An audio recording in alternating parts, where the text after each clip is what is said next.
این انسان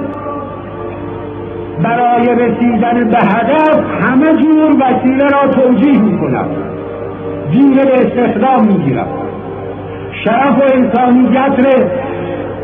به انسان به استخدام خود می‌گیرد، دروغ می‌گوید، فریب می‌دهد، خدا را شاهد می‌گیرد که من دلسوزترین مردم در حق شما ملتم، ولی روحیه‌اش لجوجترین کینه‌ورزترین مردم است نسبت به طبع. تا وقتی سوار کار نشده وعده می‌دهد، همین که سوار شد دیگر به هیچ چیز رحم نمی‌کند.